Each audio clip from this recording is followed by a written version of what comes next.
नमस्कार प्रिय दर्शकों, एस्ट्रो वास्तु चैनल में आपका स्वागत। आज का विषय है लकवा या पैरालिसिस।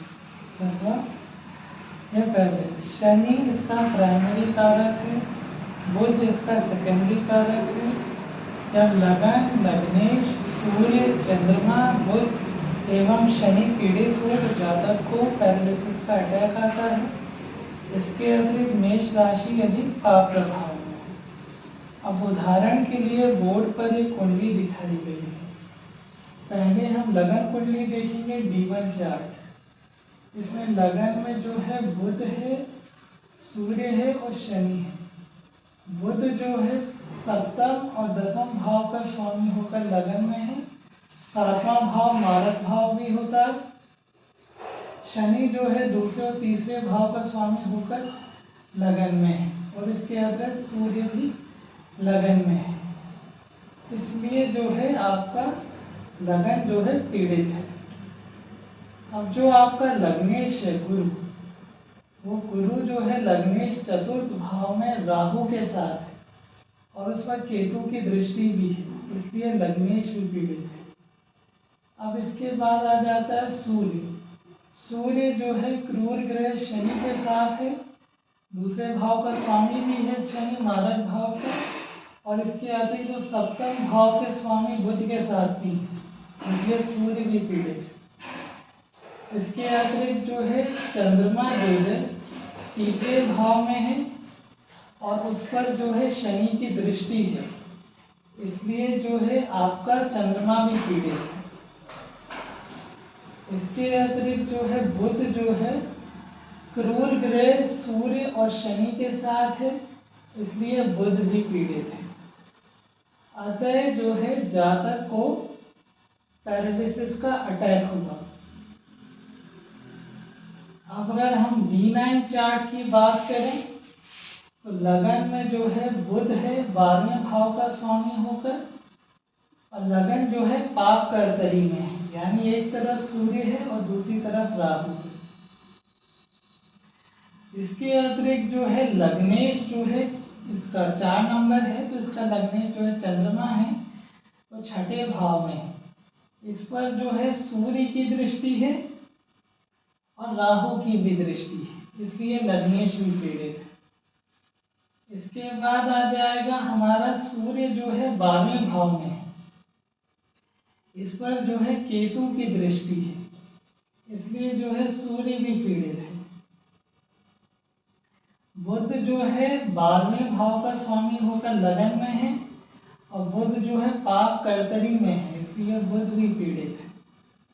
अब शनि जो है यहाँ पर नीच राशि में है 10वें भाव में और उस पर राहु की दृष्टि है, इसलिए शनि भी पीड़ित है।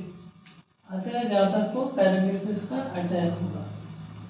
अब D3 चार्ट में देखते हैं। D3 चार्ट में जो है बुध जो है तीसरे और छठे भाव का स्वामी होकर लगन में बैठा है, अतः लगन पीड़ित है।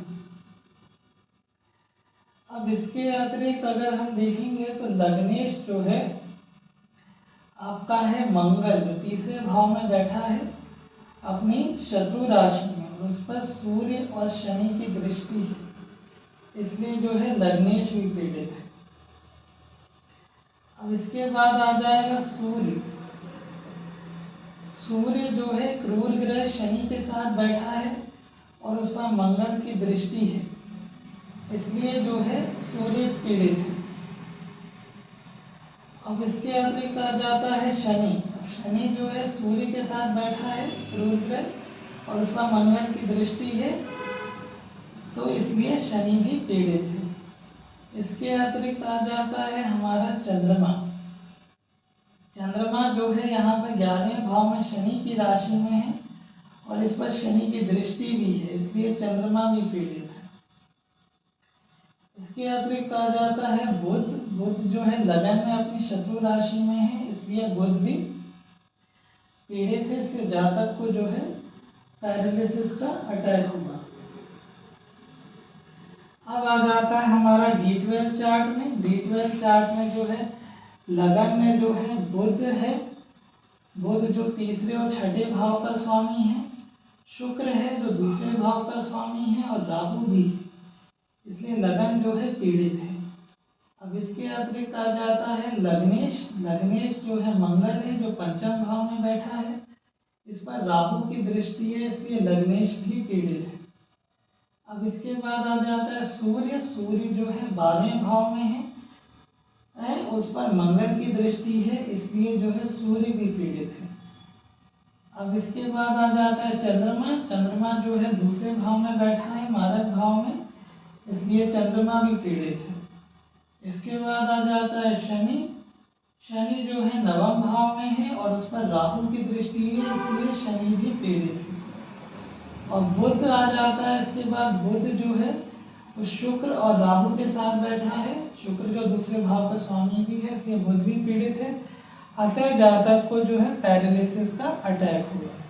अब विंशोत्तरी दशा जो है इसकी जो है शनि में, बुध में, केतु की दशा थी। अब शनि जो है यहाँ पर अगर हम लगन कुंडली की बात करें तो लगन में है क्रूर ग्रह सूर्य के साथ, और है ना आपके सप्तम भाव के स्वामी बुध के साथ, तो इसलिए शनि जो है पीड़ित था। और बुध जो है यहाँ पर लगन में क्रूर ग्रह सूर्य और शनि के साथ है, और जो इसके अतिरिक्त केतु है वो 6 नंबर यानी बुध की राशि में है। अतः जातक को पैरालिसिस का अटैक हुआ। आपको हमारा कार्यक्रम कैसा लगा, इस पर अपनी राय जरूर दें। यदि कार्यक्रम अच्छा लगे तो लाइक, शेयर और सब्सक्राइब करें। धन्यवाद।